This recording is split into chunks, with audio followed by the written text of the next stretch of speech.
Hello guys. Web cassata के एक और वीडियो में आप लोगों का स्वागत है।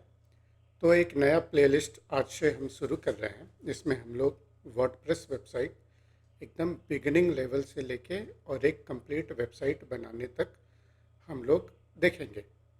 ठीक है। और एज़ यूजुअल हम लोग बहुत ही सिंपल हिंदी लैंग्वेज में अपने इस प्लेलिस्ट को कंप्लीट करेंगे। होप आपको वर्डप्रेस वेबसाइट बिल्ड करने में आसानी होगी। और हाँ, हम जो ये वर्डप्रेस का वेबसाइट बनाएंगे इसमें हम लोग कोई प्री डिफाइंड या पहले से कोई थीम परचेज किया हुआ वो यूज़ नहीं करेंगे। तो ये वीडियो थोड़ा सा टेक्निकल रहेगा। ठीक है। तो आई होप आपको वर्डप्रेस का बेसिक नॉलेज होगा। अ, फिर आपको ये वीडियो अच्छे समझ में आएगा। वैसे हम कोशिश करेंगे कि बहुत ही बेसिक लेवल से वर्डप्रेस डेवलपमेंट सिखाएंगे, लेकिन पीएचपी, एचटीएमएल, सीएसएस ये सब आपको पहले से आना चाहिए। तो ये प्लेलिस्ट आपको बहुत ही अच्छे से समझ में आ जाएगा। ठीक है। तो इस वीडियो में केवल इंट्रोडक्शन रहेगा। ठीक है। क्या हम इस प्लेलिस्ट में करने वाले हैं और कैसे कैसे ये हम लोगों का वर्डप्रेस का जर्नी आगे बढ़ेगा। ठीक है। तो इसमें क्या होगा कि हम लोग आज जैसे डे 1 है तो आज इंट्रोडक्शन चल रहा है। कल हम लोग वर्डप्रेस का इंस्टॉलेशन करेंगे, थीम इंस्टॉलेशन करेंगे। ये थीम जो है ये बिल्कुल ब्लैंक थीम है, इसमें कुछ भी नहीं है। मतलब ये थीम इंस्टॉल करेंगे तो आपको कुछ भी नज़र नहीं आएगा, बस एक डमी टेक्स्ट नज़र आएगा। ठीक है। इससे क्या होगा कि आपको इन फ्यूचर कैसा भी डिज़ाइन मिले, आप कैसे भी डिज़ाइन को आप वर्डप्रेस में डेवलप कर सकते हैं। और सपोज़ आप क्लाइंट के लिए वेबसाइट बना रहे हैं। ठीक है। तो जब हम अपने क्लाइंट को अप्रोच करते हैं तो हम क्लाइंट को क्या बोलते हैं कि आप अपने वेबसाइट का टॉप लेफ्ट कॉर्नर से बॉटम राइट कॉर्नर तक हर एक चीज़ खुद से अपडेट कर सकते हैं। बस छोटा छोटा जो आइकॉन्स होता है वो अपडेट का ऑप्शन नहीं देते हैं। ठीक है। लेकिन अगर क्लाइंट बहुत स्पेसिफिक होता है कि नहीं हमको हर चीज़ चेंज करने के लिए चाहिए तो वो एक्सेप्शन है, उसके लिए वैसा फिर हम लोग ऑप्शन देते हैं। लेकिन हम लोग जो वेबसाइट बनाना सीखेंगे वो आप किसी भी क्लाइंट को आप ये कह सकते हैं कि हम लोग फ्रॉम स्क्रैच वेबसाइट बनाते हैं और आप अपने वेबसाइट पे खुद से कोई भी सेक्शन को अपडेट कर सकते हैं। हम लोग ऐसा फीचर्स वेबसाइट में देंगे। ठीक है। तो उसमें क्या होगा कि थीम को इंस्टॉलेशन करेंगे, फिर थीम्स में जितने फाइल्स है वो फाइल्स समझाएंगे किस फाइल का क्या काम है। थोड़ा सा बोरिंग लगेगा बट स्टिल ये बहुत ज़रूरी है स्टार्टिंग में ही समझ लेना, क्योंकि फिर हम बताएंगे कि कौन से फाइल का यूज़ क्यों कर रहे हैं। ये सब समझने में आसानी होगा। ठीक है। अगर डे 2 में ही अगर समय मिला तो हम एक पेज बिल्डर इंस्टॉल करेंगे। वो नहीं भी इंस्टॉल करेंगे, वो जैसे जैसे हम लोग वेबसाइट बनाना शुरू करेंगे जब ज़रूरत होगा तब उसका यूज़ करेंगे।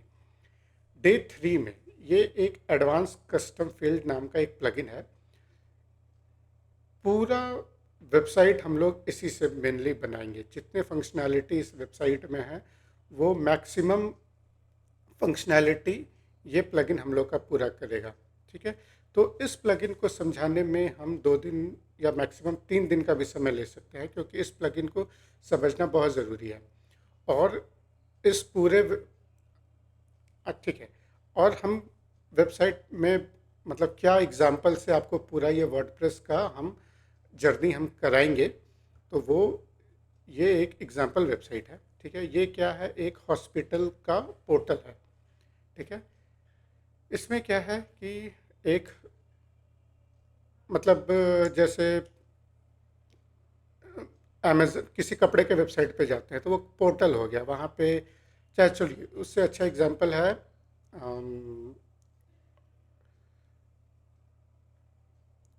जैसे क्विकर.com हो गया। फिर मतलब एक जगह पे आप बहुत सारे कंपनीज़ का या फिर बहुत सारे ऑप्शंस ढूंढ सकते हैं। उसका क्या नाम है, जैसे जस्ट डायल है, ठीक है। जस्ट डायल में जैसे आप एक सर्विस को सर्च कीजिए, उस सर्विस से रिलेटेड जितने सर्विस प्रोवाइडर आपके सिटी में है वो सबका बताता है, ठीक है। तो उसी तरीके से ये हॉस्पिटल का है, ठीक है। अब जैसे इसमें ट्रीटमेंट वाइज आप हॉस्पिटल सर्च कर सकते हैं, डॉक्टर के अकॉर्डिंग हॉस्पिटल सर्च कर सकते हैं, और हॉस्पिटल के हिसाब से हॉस्पिटल सर्च कर सकते हैं। मतलब अगर हम हॉस्पिटल में आते हैं तो जैसे अभी यहाँ पे कुछ हॉस्पिटल्स के एंट्री किए हुए हैं, ठीक है। तो कोई हॉस्पिटल दिल्ली का है, तो अगर आप दिल्ली से सर्च करेंगे तो फिर केवल दिल्ली के ही हॉस्पिटल्स नज़र आएंगे, मैक्सिमम तो दिल्ली के ही हैं। जैसे हम गुरुग्राम करते हैं, ठीक है, तो देखिए केवल एक हॉस्पिटल है जो गुरुग्राम का है, ठीक है। तो इस तरीके से हम लोग सिटी वाइज ये हॉस्पिटल को फिल्टर कर सकते हैं। फिर जैसे डॉक्टर का लिस्टिंग आता है, ये हमारा पूरे डॉक्टर्स का लिस्टिंग है, ठीक है। अब डॉक्टर भी ये जैसे इंद्रप्रस्थ हॉस्पिटल के हैं, ये मेदांता के हैं, ठीक है। उसी तरह अभी जैसे सब मेदांता दिख रहा है, लेकिन हम कोई स्पेसिफिक हॉस्पिटल का सर्च करना चाहते हैं, जैसे हम फोर्टिस का सर्च करना चाहते हैं, तो फोर्टिस से फिल्टर करेंगे और अब केवल फोर्टिस के ही हमको डॉक्टर्स दिखेंगे। तो फोर्टिस के जितने डॉक्टर का एंट्री किए हैं वो सब हम लोग डॉक्टर्स का लिस्ट दिख जाएगा। अब इसमें भी अगर हम डिपार्टमेंट से सर्च करते हैं कि फोर्टिस में भी जैसे लीवर ट्रांसप्लांट सर्च करते हैं, अच्छा ये तो हॉस्पिटल पे चला गया, डॉक्टर्स को रिफ्रेश करते हैं। अब हम लोग जैसे लीवर ट्रांसप्लांट सर्च करते हैं, तब जितने भी डॉक्टर्स हैं जो लीवर ट्रांसप्लांट करते हैं, वो भले मेदांता के हैं, फोर्टिस के हैं, मैक्स हेल्थ केयर के हैं, आकाश इंस्टीट्यूट के हैं, तो इस तरीके से हम लोग डॉक्टर को विद विद देयर स्पेशलिटी भी फिल्टर कर सकते हैं, ठीक है। तो ये ट्रीटमेंट, डॉक्टर, हॉस्पिटल, ये सब का एंट्री करने का ऑप्शन बनाने के लिए ये सब एडवांस कस्टम फील्ड का हम लोग यूज़ करेंगे, ठीक है। तो इस तरीके से, और इस हॉस्पिटल में क्या है कि जैसे होम पेज पे आएंगे तो जैसे यहाँ पे ट्रीटमेंट का लिस्टिंग चल रहा है, ठीक है। तो यहाँ पे भी होम पेज पे कुछ ट्रीटमेंट दिखा रहे हैं, और फिर ट्रीटमेंट पेज पे चलेंगे तो यहाँ पे भी पूरे ट्रीटमेंट का लिस्ट है। तो ऐसा नहीं है कि इस पेज के लिए हम लोग ट्रीटमेंट का एंट्री किए हैं और फिर होम पेज के लिए फिर अलग से ट्रीटमेंट का एंट्री किए हैं, ऐसा नहीं होता है। वर्डप्रेस में क्या होता है कि एक जगह ट्रीटमेंट का एंट्री होता है। मान लीजिए हम एक नया ट्रीटमेंट ऐड किए, तो वो ट्रीटमेंट इस पेज पे भी ऐड होगा और यहाँ पे भी वो ट्रीटमेंट ऐड हो जाएगा। लेकिन हम लोग इस पेज में लेआउट ऐसा किए हैं और इस पेज में लेआउट कुछ ऐसा किए हैं, तो ये हम लोग हर एक पेज में चेंज कर सकते हैं। उसी तरह और हम लोग नीचे आएंगे तो यहाँ पे भी डॉक्टर का लिस्टिंग है। तो ऐसा नहीं है कि डॉक्टर का लिस्टिंग होम पेज के लिए हम लोग फिर से यहाँ पे HTML के होंगे, ऐसा नहीं है। एक ही जगह से डॉक्टर का एंट्री हो रहा है और यहाँ पे वो नज़र आ रहा है। हाँ, होम पेज पे क्या है कि हम लोग फिल्टर नहीं लगाए हैं, जैसे ही एक नए डॉक्टर का एंट्री करेंगे वो यहाँ दिखने लगेगा, ठीक है। लेकिन आप चाहें तो किसी डिपार्टमेंट वाइज, किसी हॉस्पिटल के डॉक्टर वाइज भी होम पेज पे भी दिखा सकते हैं, ठीक है। ये नॉर्मल कंटेंट का सेक्शन है, ये हम करके दिखाएंगे। ये भी क्या क्या फीचर्स हैं इस हॉस्पिटल के वो दिखाया गया है। तो इसका लेआउट कोई ज़रूरी नहीं है ऐसा बनाना, कैसा भी लेआउट बना सकते हैं, ठीक है। फिर यहाँ पे हॉस्पिटल का एंट्री है, ठीक है। तो जैसे ही हॉस्पिटल बनाएंगे वो हॉस्पिटल यहाँ हम लोग को नज़र आने लगेगा। फिर हम लोग का फुटर है, ठीक है। तो इस वर्डप्रेस के जर्नी में हम लोग इसी वेबसाइट को रिप्लिकेट करेंगे और ये ऐसे पोस्ट टाइप बनाना सीखेंगे। और हम क्या करेंगे कि हम साइड बाय साइड दो वर्डप्रेस का सेटअप करेंगे। एक वर्डप्रेस का सेटअप में तो ये चलेगा, और एक और सेटअप करेंगे जिसमें हम जैसे एडवांस कस्टम फील्ड से ट्रीटमेंट का इस वेबसाइट के लिए एंट्री करेंगे, लेकिन एडवांस कस्टम फील्ड का यूज़ करके और क्या क्या कर सकते हैं वो हम लोग उस एक तरीके से कहिए वो एक डमी सेटअप रहेगा। वहाँ पे हम प्लगइन को समझाने का काम करेंगे और इस पे हम लोग उसको फ्रेश काम करेंगे। ठीक है, तो इस तरीके से हम लोग ये करेंगे।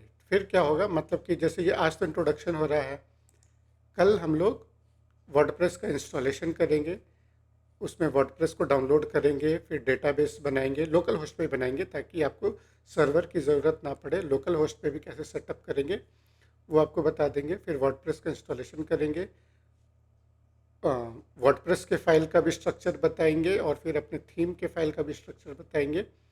फिर एडमिन पैनल भी आपको बताएंगे। तो ये 5 पॉइंट्स हम कल कवर करेंगे। फिर उसके बाद अपने थीम का इंस्टॉलेशन करके फिर थीम का फाइल स्ट्रक्चर बताएंगे। ठीक है, ये जो प्रेजेंटेशन है ये हम अपने डिस्क्रिप्शन में लिंक कर देंगे, क्योंकि ये प्रेजेंटेशन ज़रूरत के हिसाब से हम अपडेट भी करते रहेंगे, क्योंकि हो सकता है कि हम यहाँ लिखे हैं डे 4 में ACF टॉपिक कंटिन्यूज, और हो सकता है डे 5 में भी कंटिन्यू ही हो जाए, क्योंकि ये बहुत ही बड़ा टॉपिक है। तो इस पे थोड़ा सा हम समय देंगे। एक बार में 1 घंटे का 2 घंटे का वीडियो ना बना के थोड़ा ब्रेक कर कर के बताएंगे, ताकि आप वीडियो देखते देखते बोर ना हो जाए। ठीक है, तो इस वीडियो में इतना ही। अगर आपको ये वर्डप्रेस के जर्नी मेरे साथ कंटिन्यू करने का मन हो तो वीडियो को लाइक कीजिए, सब्सक्राइब कीजिए, फ्रेंड्स को भी ये वीडियो का लिंक शेयर कीजिएगा जो वर्डप्रेस सीखना चाहते हैं। और यस, इस वीडियो में थोड़ा सा आपको पहले से HTML CSS और PHP का थोड़ा सा नॉलेज होना ज़रूरी है। PHP कंप्लीट ना भी आए तो कोई दिक्कत नहीं है। PHP के किस हिस्से को आपको समझना है वो हिस्सा हम समझाएंगे, क्योंकि हम ऐसे बताएंगे कि केवल इस पोर्शन में ही आपका काम है। ऊपर का जो भी पोर्शन आपको दिख रहा है आपको उससे मतलब नहीं होगा। ठीक है, तो जिस पोर्शन में आपको काम होगा केवल वो पोर्शन आपको समझाएंगे। तो ऐसा नहीं है कि आपको कंप्लीट PHP भी आना ज़रूरी है। और हम आपको बताते भी रहेंगे कि कुछ कुछ टैग ऐसे होते हैं जो आप एक नोटपैड में पेस्ट करते जाइएगा, जिसका यूज़ जैसे हमको टाइटल ही पेज का कॉल करना है, तो पेज के टाइटल को कॉल करने के लिए एक PHP का टैग है। वो PHP का टैग आप कहीं नोटपैड में पेस्ट करके रख लीजिएगा, जहाँ ज़रूरत होगा कॉपी कीजिएगा, पेस्ट कर दीजिएगा। हम बहुत जगह ऐसे ही कॉपी पेस्ट भी करेंगे और बहुत ही सिंपल तरीके से आपको बताएंगे, बहुत ज़्यादा टेक्निकल भी नहीं जाएंगे, लेकिन ऐसा हम सिखाएंगे कि आप कैसा भी डिज़ाइन आपको मिल जाए। आप थीम फॉरेस्ट पे जाइएगा, कोई भी डिज़ाइन अपने से चूज़ कीजिएगा और आप उसको रिप्लिकेट करने का कोशिश कीजिएगा, आप आसानी से रिप्लिकेट कर लेंगे। तो होप इंट्रोडक्शन में मज़ा आया होगा। अगर आपको कंटिन्यू करना है तो वीडियो को लाइक कीजिए, सब्सक्राइब कीजिए, फ्रेंड के साथ इस वीडियो को शेयर कीजिए, इस प्लेलिस्ट को भी शेयर कर दीजिएगा। Thank you very much.